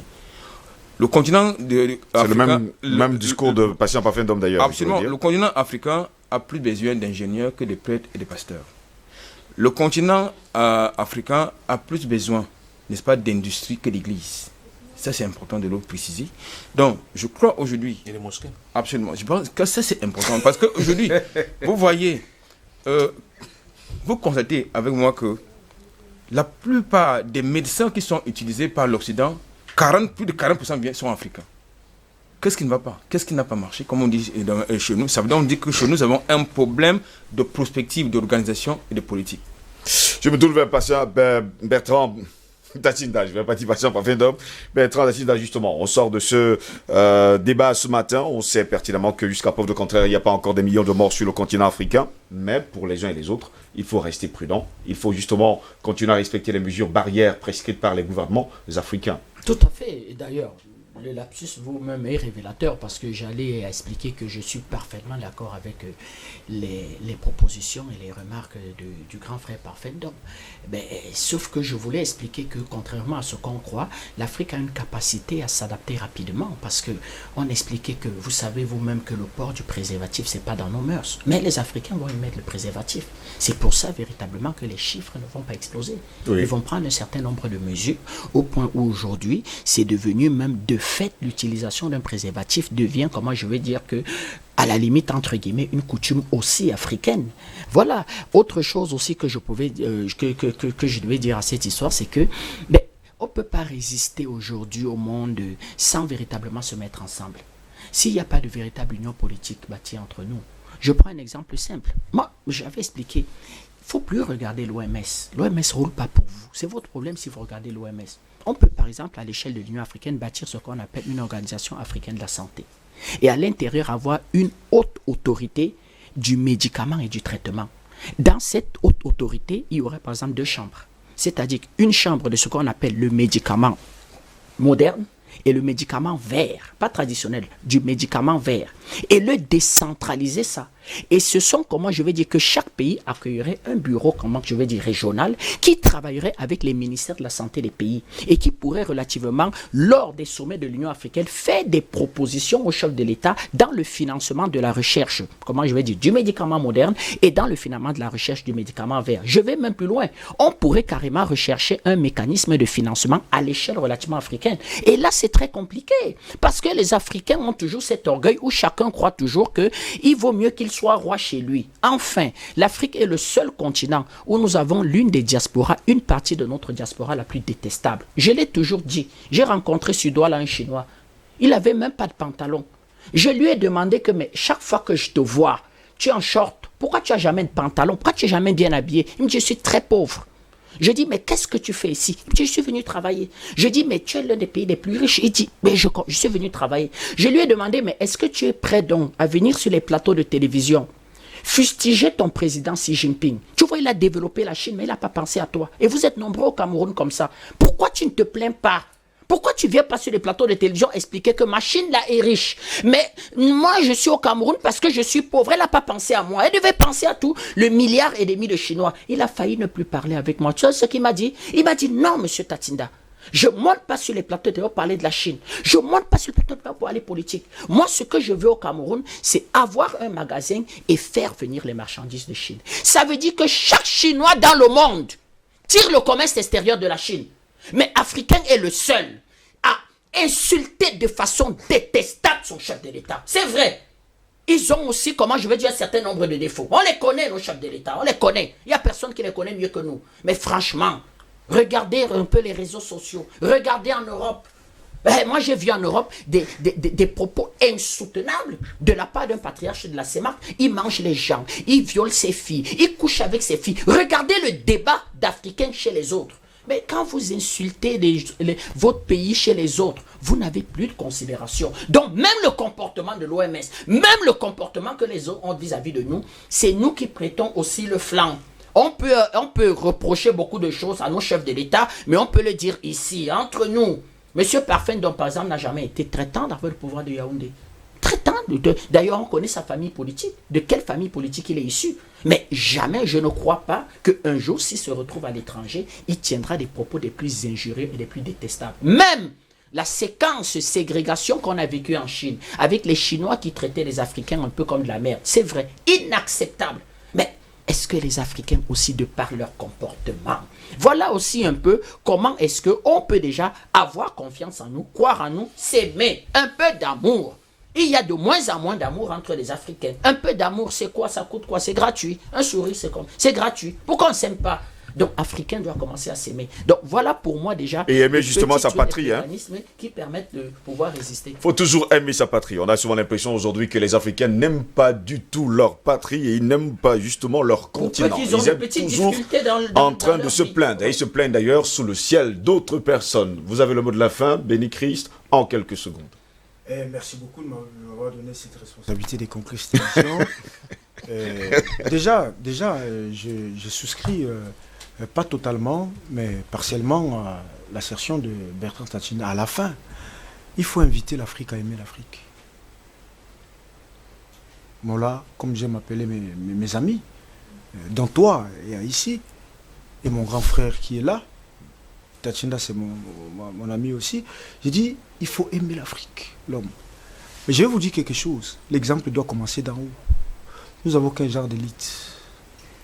Un Africain qui est à l'étranger, qui a été à l'école, nous avons été à l'étranger. Lui et moi, on était en France. Tu rentres, tu ne trouves pas les débouchés. Moi-même, j'ai travaillé en France. Mon père était ambassadeur en France. Je suis en France, j'ai gagné moins que celui que j'ai dépassé à l'école. Donc, quand nous sommes stigmatisés à l'étranger, quand nous revenons chez nous, on ne trouve pas les conditions. Plus que ça, on vous met mal à l'aise pour que vous ne travaillez pas. Pourquoi? Parce que nous avons des gouverneurs à la tête de nos pays. Je ne souscris pas à la vision d'une certaine chaîne de télévision qui fabrique des panafricanistes à tout bout de chemin. Moi, je ne suis pas dedans. Je dis clairement que le problème de l'Afrique, c'est l'élite. Et je l'ai dit clairement. C'est l'élite. Il faut que nos chefs d'État, nos gouvernants, prennent la mesure des enjeux de l'heure. On ne peut pas les caresser à la centre du poil. Non, il faut qu'on leur dise, c'est vous, nous avons tous les atouts, nous avons les intelligences. Qu'est-ce qui ne va pas, monsieur? Monsieur Agboou a démontré qu'on peut sortir du franc CFA en 3 jours. Quel est le chef d'État qui a pris la mesure? Le premier jour, le chef de l'État prend le décret. Le deuxième jour, le Parlement, le Sénat, ou quoi vous appelez comme vous voulez, vote la loi. Le troisième jour, ben, monsieur, on crée la monnaie. Quel est le pays africain qui l'a déjà fait? C'est parce qu'ils sont tous les élèves des chancelleries occidentales. Messieurs, soyons sérieux, l'Afrique n'avance pas parce que nous avons une élite qui ne veut pas que l'Afrique avance. Alors, messieurs, maintenant, il faut que vous preniez la responsabilité des postes que vous occupez. Si vous ne le faites pas, je vous le dis, la population, le peuple africain prendra Merci beaucoup. sa responsabilité. Merci beaucoup, Dr Béni Chris, malgré cette verve. Merci à vous d'avoir. On n'a pas applaudi là. Non, on n'est pas là pour applaudir. On n'est pas là pour ça. Parce qu'on s'impose au chef de l'État. On s'impose au chef de l'État. Bon. Messieurs, je vous dis merci d'avoir été avec nous ce matin dans ce débat. Nous allons accueillir dans un instant Simo. Il n'aime pas quand on l'appelle Robert parce que lui, il n'est pas blanc. Il va justement nous expliquer les vertus, il faut le dire, de l'artémisia et de tout ce qui va avec les plantes. Albert Anatola ici, merci d'avoir été avec nous ce matin. C'était un plaisir de partager ce moment, ce plat intellectuel. Patient parfait, donc merci également d'avoir été avec nous ce matin. Merci à mes amis du panel, ils ont été fantastiques une fois de plus. Ben, Tantatina, vous restez avec nous. Merci également à Dr Béni Kiskieze d'avoir été là ce matin. L'amour défie tout ce que la vie promet de mort, disait Chike Otamsi, le grand écrivain africain qu'on appelait la petite feuille. Et comme le disait d'ailleurs Fali Poupa et Lokwa Kanza dans cette chanson, lorsque vous êtes encore en vie, dites à votre famille, à ceux qui vous sont chers, que vous les aimez. Et nous vous disons ce matin que nous vous aimons énormément. Nous aimons toute l'Afrique entière, nous aimons toutes les races du monde et nous aimons justement tous nos compatriotes camerounais et ceux qui sont justement sur ce plateau et sans oublier tous nos collaborateurs et toute mon équipe qui est là ce matin. Je vous dis, je vous aime. Simo est sur ce plateau. Il déteste ce qu'on appelle Robert. Simo, bonjour et bienvenue à vous. Bonjour mon frère Joselin. Merci encore une fois de m'avoir invité sur ce plateau pour lequel je viens pour la première fois. Et c'est un réel plaisir d'être sur votre plateau parce que, généralement, on regarde à distance. Maintenant que je suis là, je me dis... Vous regardez à distance, mais bon, vous êtes là ce matin. Tout de suite et maintenant, mesdames, messieurs, voici le regard de l'expert.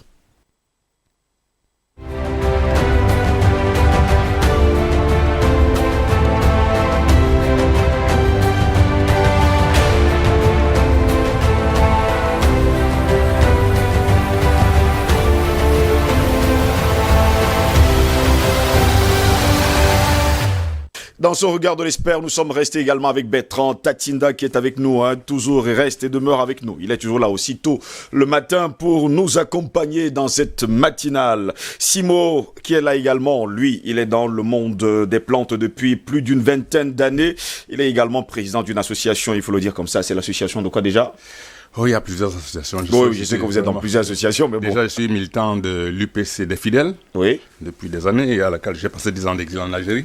Donc, ce n'est pas l'UPC qui est en train de vivre aujourd'hui. On vous comprend parfaitement. Donc, voilà. Et je voudrais vous expliquer que le début de mes recherches, c'est presque une rébellion parce que je suis ingénieur télécom. Oui. En une année, j'étais directeur technique d'une société qui faisait dans la télécommunication. On m'envoie donc superviser les travaux réalisés vers Moutenguene, dans une société qu'on appelait Plantécam. Arrivé là-bas, je suis scandalisé par les nombres de conteneurs, des feuilles, des racines qui vont en Europe chaque semaine. Je suis tellement choqué que ça me révolutionne. Je dis, c'est quoi cette histoire? On est dans un pays où on a tout. Mais ce sont les autres qui viennent prendre nos matières premières pour aller les transformer et nous les revendre en ajoutant des trucs qui nous détruisent. Ça m'a tellement révélé que j'ai mis un terme à cette fonction. J'ai refusé d'être ingénieur parce que... Vous avez quitté votre fonction, justement. Voilà. Ce que je faisais, c'était aller installer les équipements de ces occidentaux partout. C'est-à-dire, je ne développais rien du tout qui concernait l'Afrique. Ça m'a tellement révélé que je me suis dit, au lieu d'être ingénieur, je préfère être ingénieux et développer le génie que je peux avoir pour aider l'Afrique. C'est comme ça, c'est ainsi que je me suis, à partir de cette histoire de Plantécam, je suis mis dans les recherches et aujourd'hui, heureusement, je dis, j'ai au moins contribué un temps soit peu à l'évolution de la science, même si ce n'est pas reconnu, parce que je vais vous dire, Jocelyn, je n'ai jamais été soutenu par qui que ce soit, sauf par 2 personnes que je vais citer à la fin, qui m'ont soutenu, même sans savoir dans quoi je faisais. Vous pouvez donner leur nom, hein, c'est votre don le plus absolu. Je voudrais donc remercier ici, sincèrement, Madame Mieffe Kaji Nicole.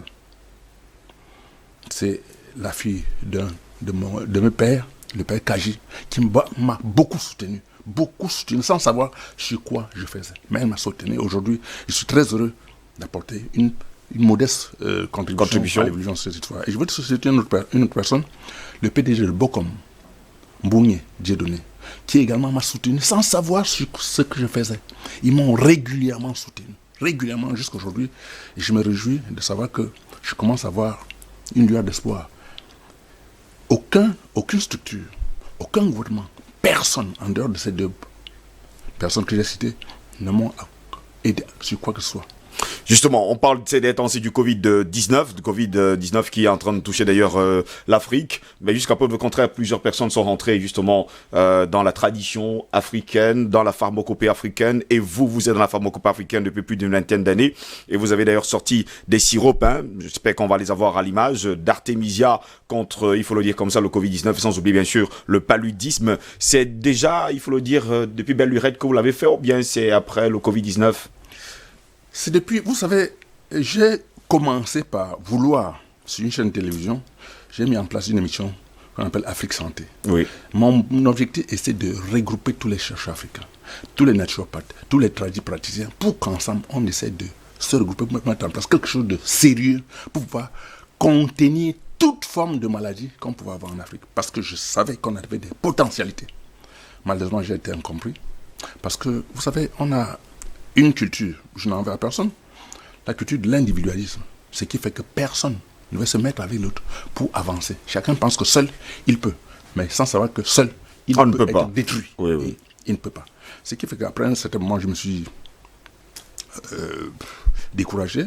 Je me suis mis dans mes recherches avec quelques personnes, avec un groupe de femmes, Copamfoda, que j'ai mis en place, des femmes qui produisent et nous on transforme et on distribue. Transformer l'Artemisia, précision faite. Tout à fait.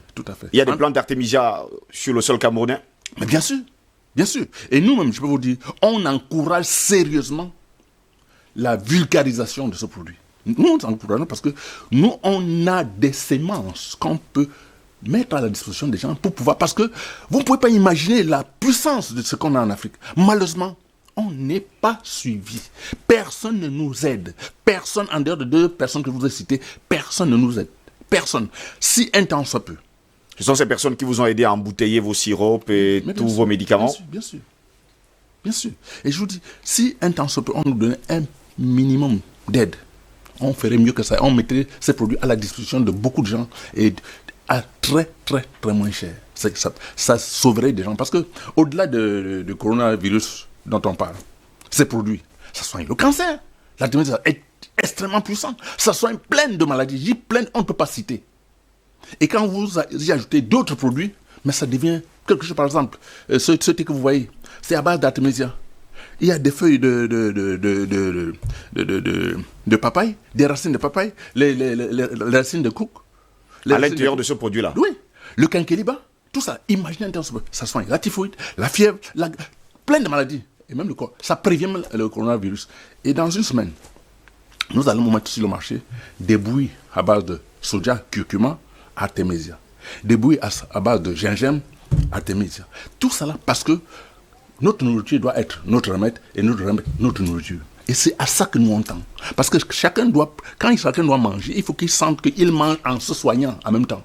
Qu'on ne mange pas les hamburgers, des conneries qui n'ont pas de sens. Parce que moi, je condamne tout ce qui...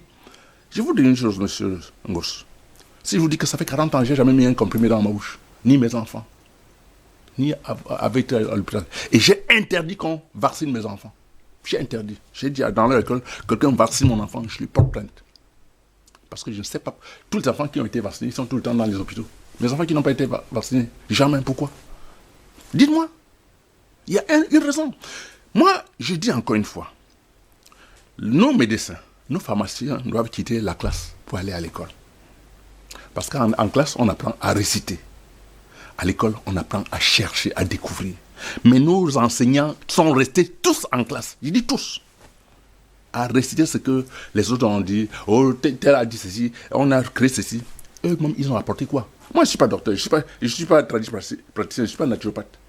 Je fais dans les recherches. Ce qui me permet d'apporter ma modeste contribution. Malheureusement, au lieu que les gens nous assistent pour qu'on avance ensemble, on nous combat. Je vais vous dire, avant de sortir un produit, on le consomme d'abord chez moi pendant des mois. On cherche à voir les effets.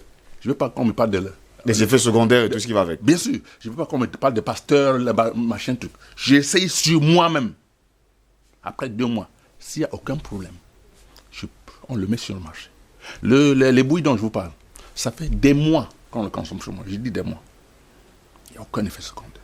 Je dis aucun.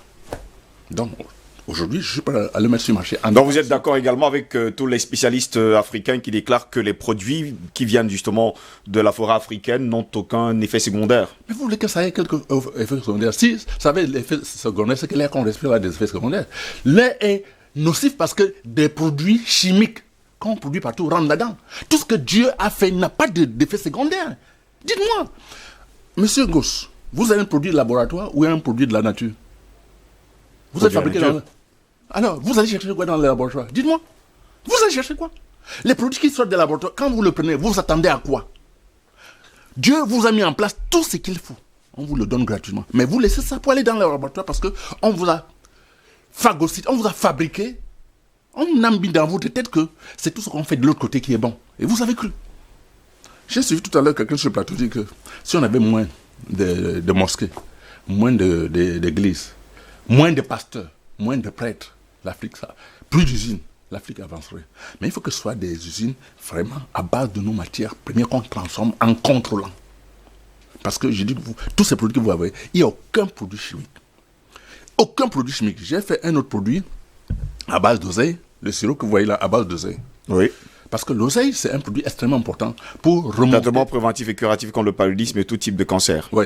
Et l'oseille, ça luttait contre les globules blancs qui se perdent quand on a le palud. Malheureusement, comme on ne pasteurise pas, chaque fois qu'on le met quelque part, on ouvrait brutalement, ça explosait. Exactement comme le champagne. On envoyait dans des magasins partout où on livre ces produits. Les gens prenaient, ils ouvraient brusquement, ça explosait. Les gens commentaient, oui, vraiment, il y a les produits chimiques. J'ai dit non. On n'a pas voulu pasteuriser parce que quand on pasteurise un produit, ça peut au moins 60% de ses vertus. Donc on préfère donner les produits naturels aux gens, même tel que soit. Mais quand ça ne veut pas dire que ça a un problème. Ça veut seulement dire que la concentration du produit a fait en sorte qu'au moment où vous l'ouvrez, ça explose. L'air comprimé, ça explose. Mais les gens pensent que c'était... J'ai dit non, il n'y a aucun produit. Ouvrez-le doucement, comme le champagne, comme vous ouvrez le champagne. Ça va... Les gens disent qu'il faut enlever du marché. Non, j'ai dit bon. Vous avez également vu le président malgache Andry Rajoelina qui goûtait d'ailleurs ces produits. Il précise par ailleurs que le Covid Organics est justement dérivé de l'artémisia, justement pour prévenir, il faut le dire comme ça, le Covid-19. Mais justement, je peux vous dire, ça c'est fait à base d'alcool naturel. L'alcool naturel, c'est à base de manioc. Et ce produit, ça c'est fait avec l'extrait d'artémisia. Ce produit, vous le prenez pendant 4 jours. C'est-à-dire que vous prenez un verre, vous mettez un quart d'eau dedans, vous prenez un capuchon, vous buvez pendant 4 jours. 4 jours pourquoi? Parce que le coronavirus, quand ça installe le virus dans la gorge, ça irrite la gorge, ça s'installe et ça vous empêche de respirer et tout, ça crée le palud et tout. Quand vous prenez ça pendant 4 jours, ça détruit et ça installe des anticorps dans votre organisme. Après 4 jours, vous attendez, Vous reprenez après 4 jours encore. Si pendant les 4 jours, ça s'est installé, ça détruit encore. Vous n'avez ni le palu, ni la grippe, ni rien du tout. Voilà un produit qui est à la merci de tout le monde. Totalement naturel. Naturel. Totalement naturel. Et l'autre, c'est le sirop. C'est fait à base de sucre et d'artémiser également. Mais ça, nous demandons à tous les diabétiques et à tous les gens qui ont le cancer de ne pas prendre le sirop. De prendre celui-ci parce que quand vous avez le cancer, le sucre est extrêmement dangereux pour la santé. Ça développe le cancer. Quand vous avez le diabète, c'est pas bon. Donc il faut éviter le sirop. Voilà ce qu'on conseille à tous ceux qui ont le cancer et le diabète. Mais le sirop, pas du tout. Bertrand Datinda, je pense que vous connaissez Simo, qui refuse d'ailleurs qu'on l'appelle Robert. Il s'appelle le Simo. Ça fait plaisir, non, de savoir que depuis un certain temps déjà, depuis que le Covid-19 est arrivé sur le continent africain, tout le monde est en train de faire de recherches pour justement combattre cette pandémie. Déjà, je salue avec beaucoup de respect le grand frère Simo, Merci qui fait beaucoup. partie de ceux qui m'ont accueilli dans une autre chaîne panafricaine. Merci beaucoup. Et on a plus, ces derniers temps, suitement à cause de son calendrier et du mien, le temps de partager un plateau. Je l'ai connu panafricaniste, c'est aussi un homme politique qui vous l'a dit. UPC dans l'âme, il a dit. UPC dans l'âme, effectivement. UPCiste profond. Je ne connaissais pas ses talents.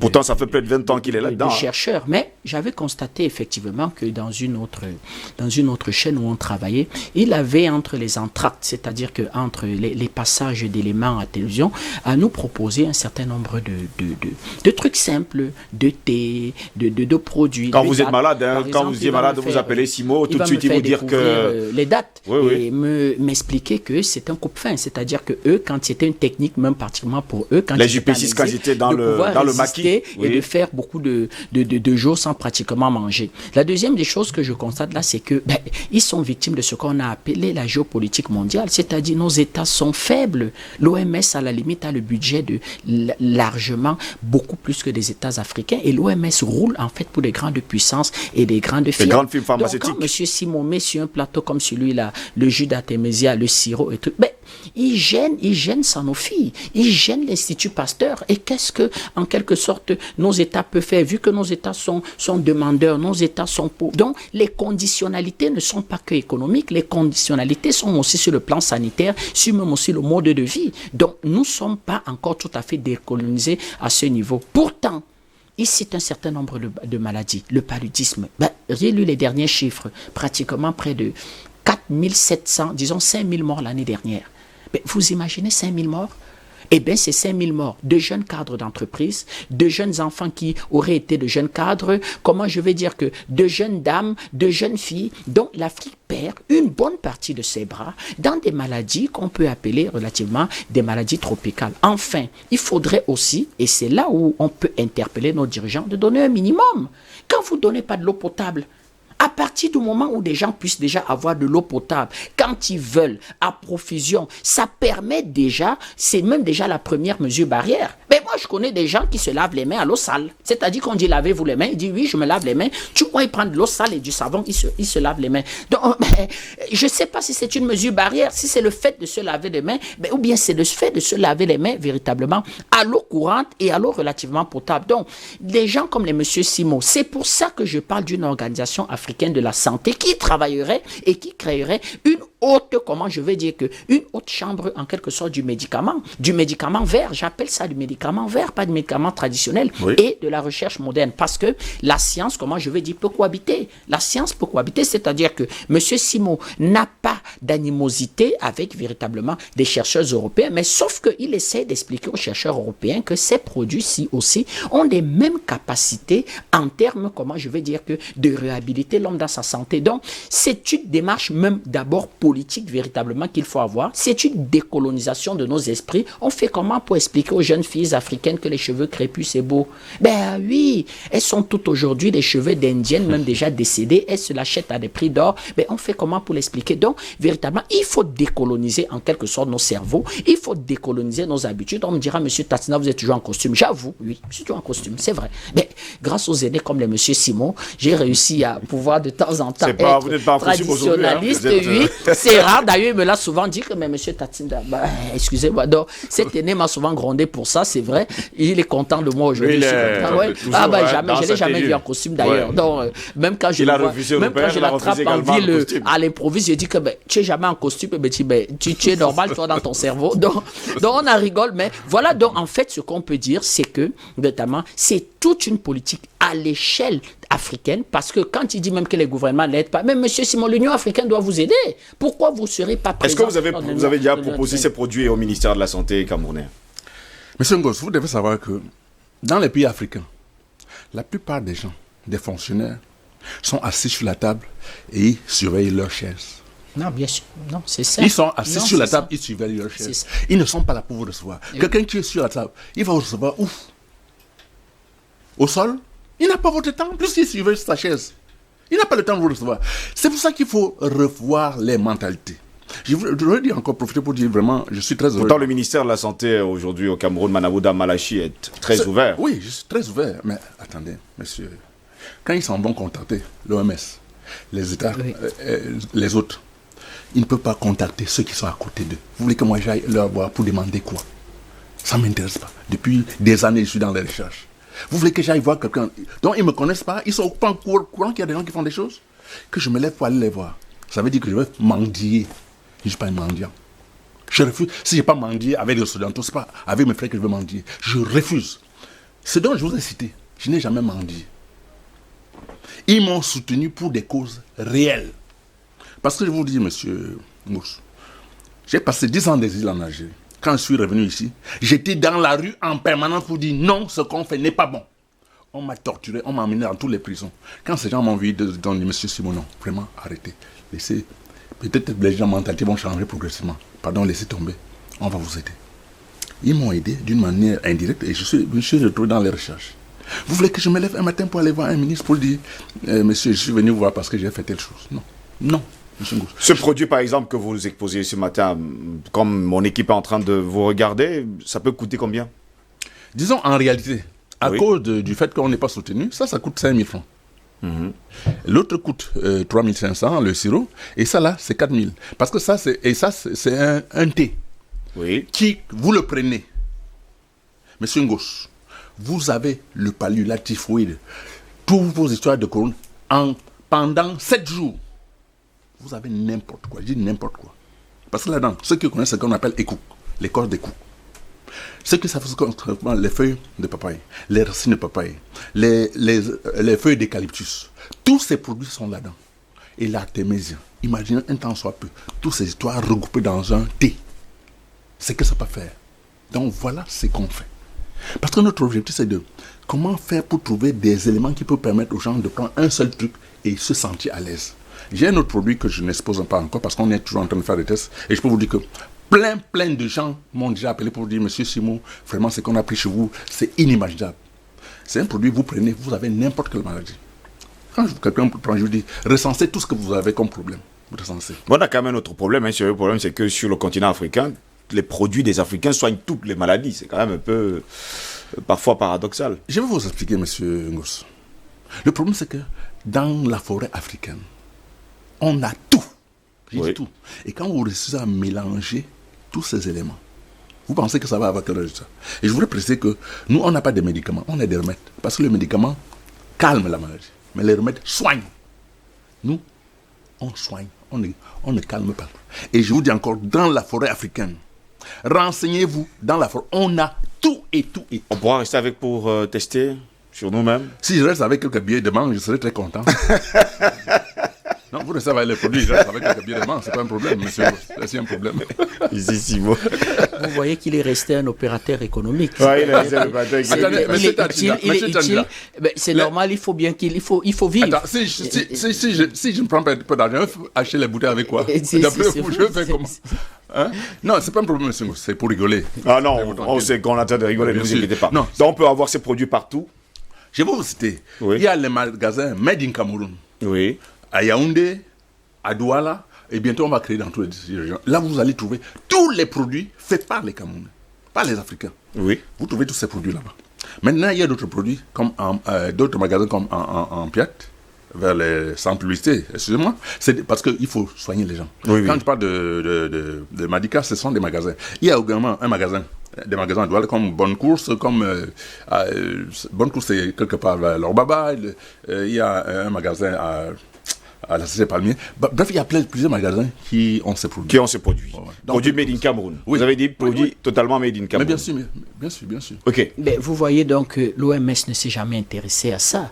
L'OMS n'a jamais nobelisé, comment je vais dire, un chercheur africain qui fait dans ce Vous que parlez j'appelle d'abord de quelqu'un qui vous a soigné du côté de la Sénégal-Maritime. Médicament vert. Moi, je parle d'un monsieur dans la Sénégal-Maritime qui, d'ailleurs, Il a soigné les hémorroïdes. quand moi je l'ai vu, j'ai même eu du mal. D'ailleurs, il fallait qu'on traduise. Il n'avait jamais été à l'école. Il fallait que sa fille traduise. Mais grâce à lui, je tiens debout parce que moi, c'était l'opération assurée. Et des amis qui avaient subi une opération m'expliquaient que monsieur Tatina, c'est pas la sécurité sociale parce que 1 an et demi après mon opération, j'ai comme l'impression que j'ai encore des sensations qui me gênent. Et l'opération, je me suis dit, jusqu'à quand l'opération? Tu commences l'opération une fois après 50 opérations. Si tu n'as plus d'intestin, tu ne vis plus. Donc le monsieur rigolait. Il m'a soigné, ce monsieur, dans la Sénégal-Maritime. Et d'ailleurs, je regrette pourquoi j'ai perdu le contact de ce monsieur. Je ne sais même plus s'il est vivant parce qu'il était d'un âge déjà relativement avancé. Pour pratiquement rien. Il m'expliquait que comme moi je suis là, j'ai ma petite maison, j'ai mon champ, je vis, je suis relativement heureux. Je veux pas avoir de milliards pour construire. Comment je l'ai... Il m'a expliqué que c'est un de ses oncles et tout, c'est même à la limite un héritage de cette famille-là, particulièrement cet héritage-là. Donc à la limite, il le donnait. Les gens le savaient, les gens y allaient. On n'a jamais, comment je vais dire, que même dit merci à ce monsieur. C'est-à-dire, il n'attendait pas qu'on lui donne de l'argent. Il attendait à ce qu'on lui dise merci, merci papa, merci. Ça a de l'avoir marché. fait. Donc, vous voyez donc que, par contre, vous allez constater que des lobbying, même installés au Cameroun, je prends un exemple par exemple, c'est le Rapidement, parce que le temps nous est imparti. Sénap qui dépense chaque année 43 milliards et qui a l'exclusivité en fait de l'achat des médicaments avant de les dispatcher aux pharmacies. C'est 43 milliards de marché. Sur 10 ans, ça fait 430 milliards. Mais moi, je serais Institut Pasteur, je serais Sonafi. Vous croyez que je laisserais un pareil marché de 43 milliards par an seulement d'un pays comme le Cameroun? Si vous prenez les 14 pays en quelque sorte de la zone franc, c'est équivalent le même montant. Vous croyez que l'Institut Pasteur, Sonafi, les grandes firmes américaines sont prêtes à laisser tomber ça? Donc c'est une bataille, même j'ai envie de dire, qui risque même d'engager même le militaire, parce que cette histoire-là, il faut que ce soit au niveau de l'Union africaine, c'est-à-dire créer l'Organisation africaine de la santé et la haute autorité du médicament africain. Merci beaucoup Bertrand Tatida d'avoir été dans notre ce matin. Merci également à monsieur Simo d'avoir également été là ce matin. Il nous a entendu, il nous a expliqué d'ailleurs les vertus de l'artémisia et de d'autres produits africains qui viennent tout droit de la forêt africaine et pas loin d'ailleurs de chez nous, et surtout autour de nous également parce qu'il y a toujours la forêt.